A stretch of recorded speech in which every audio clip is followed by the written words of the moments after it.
Startup Thursday's theme is social media. How to be smart with social media for your business. A lot of the times you're just sitting on Facebook and Instagram and tweeting, and you don't actually know the power that social media has to build your business.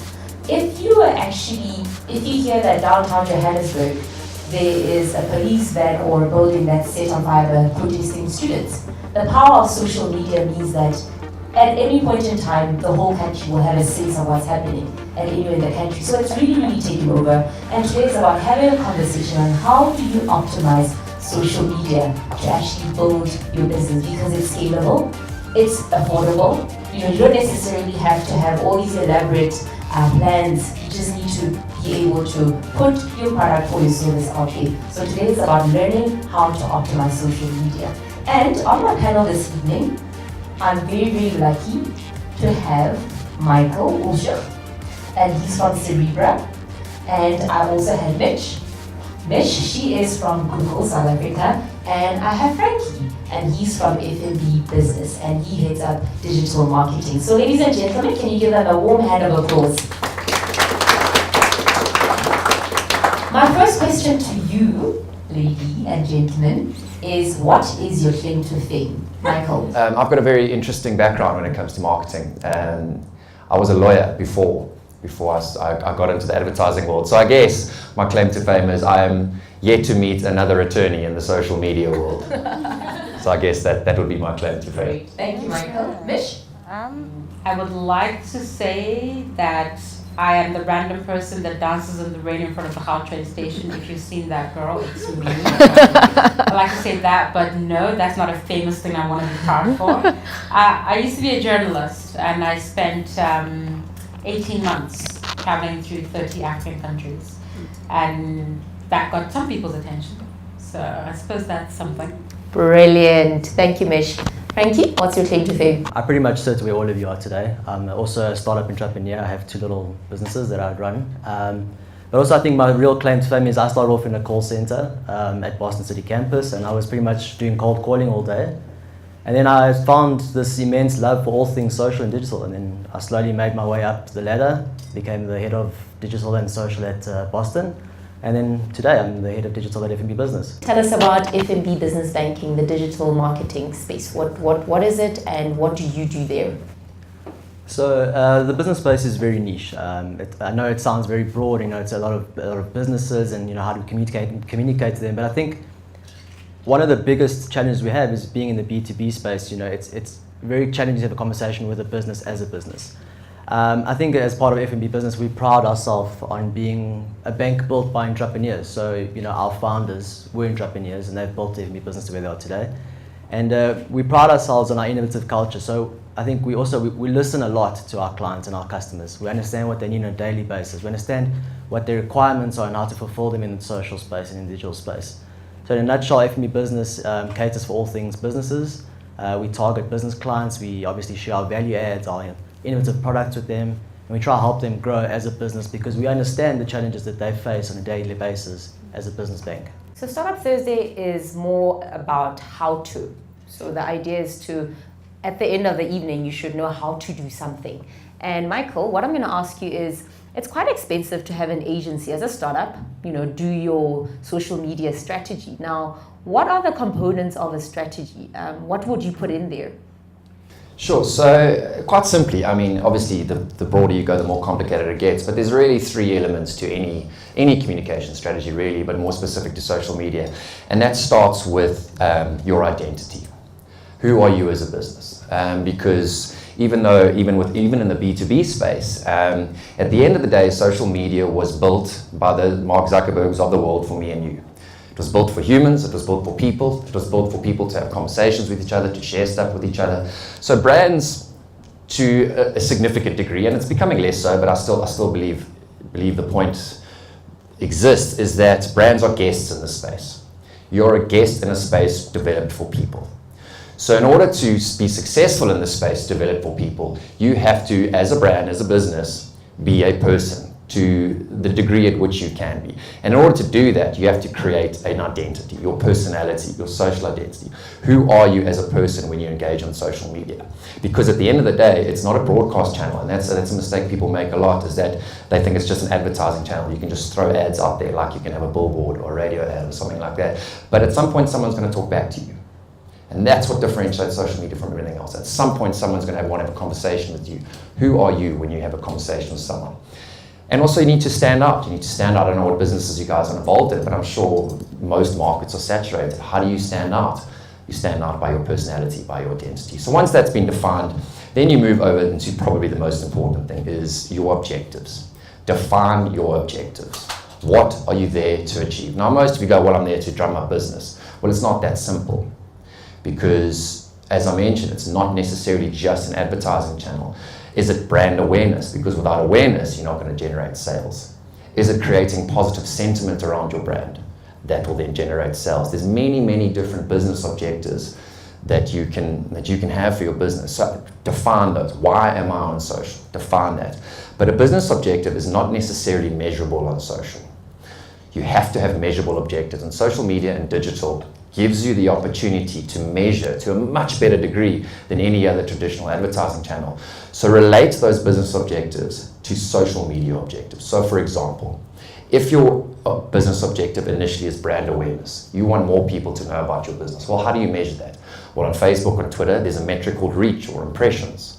You can measure how many people you are reaching. You can measure to the person how many impressions you're getting on Twitter. That then becomes your social media objective because it's defined. You can measure it on a monthly basis. You can improve it. You can trial things to see, am I getting better? Am I getting worse? Am I spending more money or less money and getting more impressions or less impressions? So that's the second thing. Define your objectives and make sure they're measurable. And then the third thing is now, okay, we know who we are, we know what we're trying to achieve. Now it comes to actually your content strategy. What the hell are we going to say to these people? It's not as simple as just putting print ads on social media. You will fail. You have to define, what are we going to say? What is our content? How are we going to connect on a human-to-human level with our customers? And there's three elements to a content strategy. Your customers, who are you talking to? Because social media is phenomenal at targeting the right people. If you don't know who those people are, then you're spraying and praying. You're hoping for the best, and that's going to get expensive.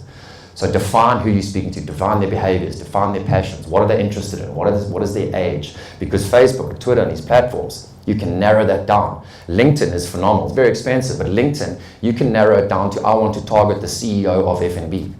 And you can target to that level. So define who your target market is. Then define what platform you want to be on. Because social media, we fall into this trap of trying to do it on every platform. We think, oh, Twitter, Facebook, Instagram, Snapchat, all of it. I want to be everywhere. I have to be everywhere. There's so many people out there. I need to talk to them on everywhere. But what it does, it spreads your focus. And as small business owners, I'm sure your resources are tight, your people are tight. You need to have a focus. Because only when you have a focus can you dedicate resources to that focus. So define one platform at first. What do you think, based on your target market analysis, what platform is best for you? And do your research. There are thousands of ebooks and white papers and all sorts of stuff out there that helps you do this. It's very easy to define what's your perfect platform. Stick to one and do it well. And then finally, your pillars, your content pillars. What are we going to be speaking about? What are my interests as a business? If you're a technology business, obviously you speak about technology. If you're a surf brand, you talk about surfing, whatever it is, but define those things you're going to be saying and stick to them. And test them, which content pillar works better than the others. So then once you have your content strategy, you know you're on one platform, you know who you're talking to, and you know what you're going to say, then just commit. Commit to it and keep testing. Keep testing what content works. These platforms are phenomenal with the data they give you that you can work out. This piece of content is better than that piece of content. Well, let's go there. Continually optimize your stuff. And if you do this over a few months, you'll get to a point when you know exactly what to say. You know what's working, and you'll see the results. Nish, well, in terms of Google, it's there. It's for anybody to use. But then how can small businesses utilize it as a marketplace? Can they, and how can they? There are so many opportunities for entrepreneurs with Google, things like Drive and cloud storage. And also what we call, anyone heard of Launchpad? So the Google Launchpad program essentially offers entrepreneurs X amount of cloud credits for free to build your business. As a company that thinks like a startup, because there's over 40,000 people that work at Google, but we still behave like we're a startup. And I think that's because of the DNA of our founders, because they are still those two people in that garage in Palo Alto trying to figure out how to make this search thing work on the internet.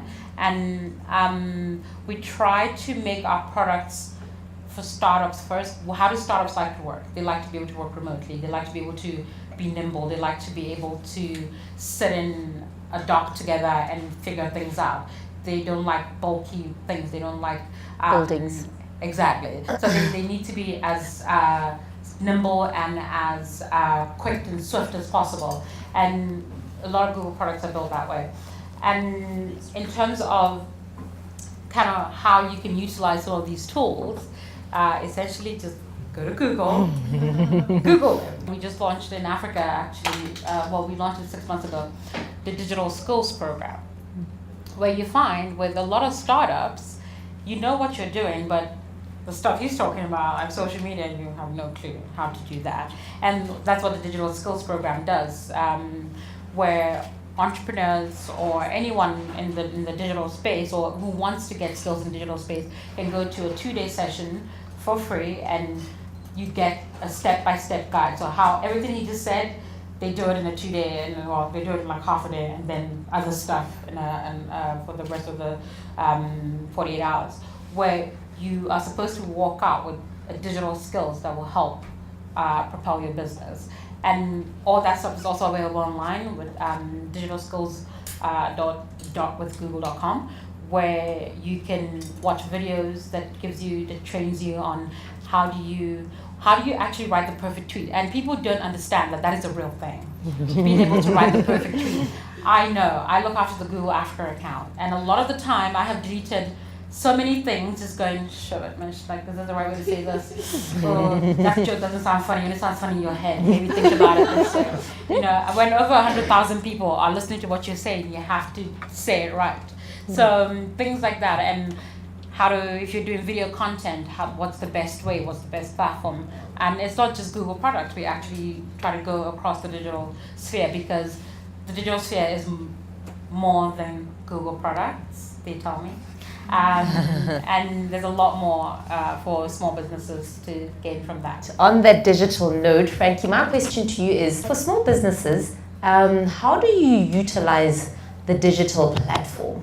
And maybe you could just add in the F&B story. How do you guys utilize, digital to communicate with your clients or communicate a message? So I think to start off, just to Mike's point, it's important that you pick the right channels. A lot of the times, also we see it very often that we try to be all things to everybody. As brands also, we try, cater for every market space, and we see a lot of proliferation in the way we communicate.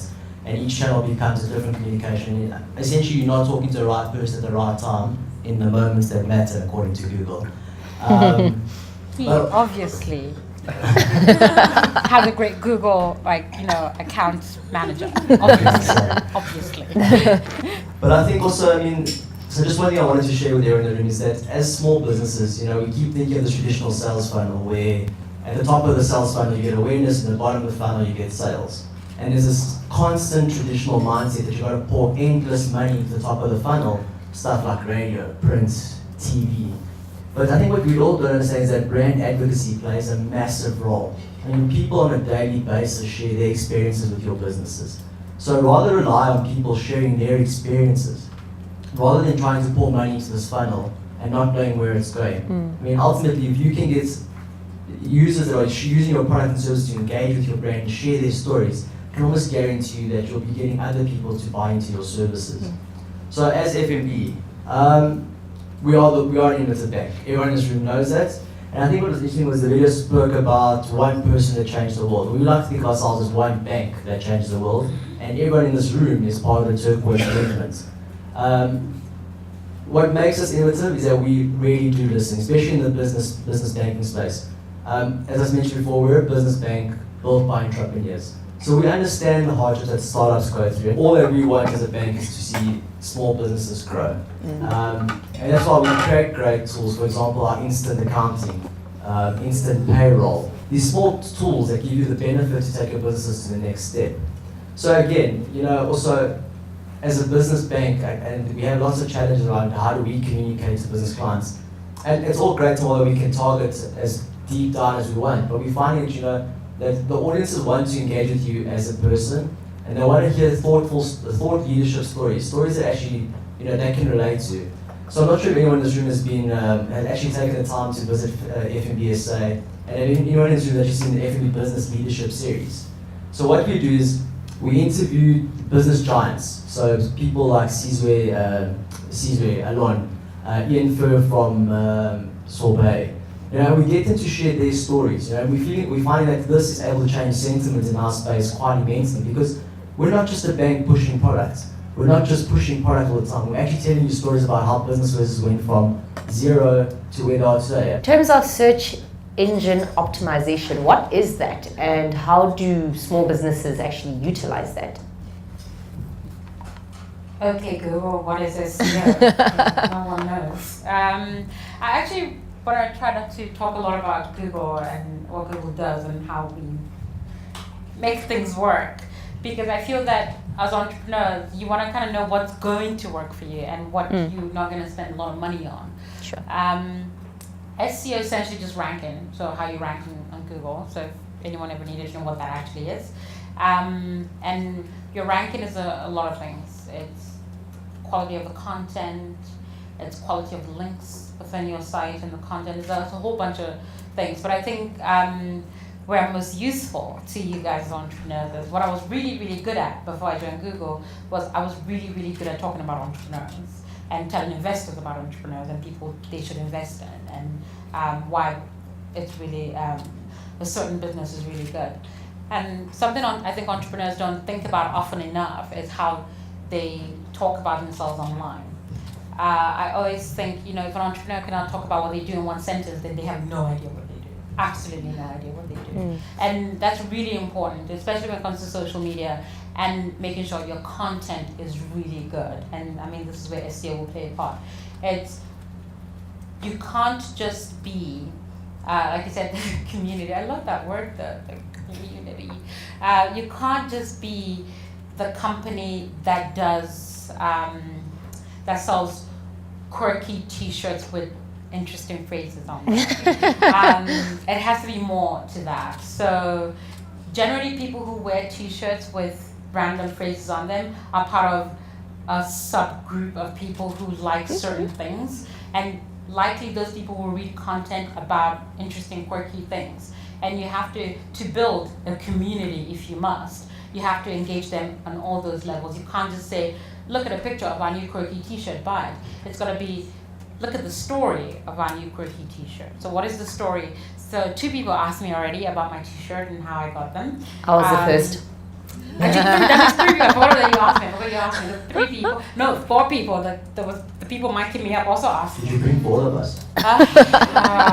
Awkward. So a company called Presence Digital made these. I don't know if Presence is still a company. It used to be part of the Prime Media Group. And I used to speak a lot at tech conferences, and I usually was the only woman in the room. And they made a t-shirt for me that said digital bitch, which I really loved, and I wore it everywhere. And then they were making all these other shirts for all the other people, and I got really jealous about it. Why would you do that? And then I love playing Angry Birds, and I tweeted about it a lot.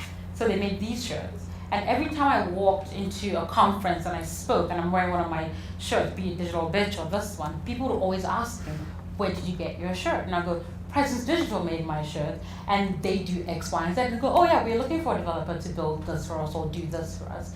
And inadvertently, I told the story of Presence Digital through a t-shirt. I mean, that may not be, that's social media in the oldest fashion, which is word of mouth. And a lot of the times, chances are there's going to be a photo on Instagram with the girl with her weird t-shirt, or Twitter with the, see, he's doing it too right now. So I think the story and the content you put out there has to be so good and so interesting. This is why the art of writing a good tweet, people laugh at that, but it's so important. It's so important that when I write a piece about the importance of infrastructure in Africa and how governments need to invest in certain things, it's so important that when people are searching for Africa infrastructure, my article is the first they see. And if I have a website that builds infrastructure, I should have content whenever someone is looking for where can I get good infrastructure and X, Y, and Z, your company should be the first that pops up because you're so good at what you do. You know it so well, and the content is so good that when the little spiders of Google go searching, they go, that's the person, keen content, knows what it's talking about, links to all the right places, and it pulls it up first. So content is queen.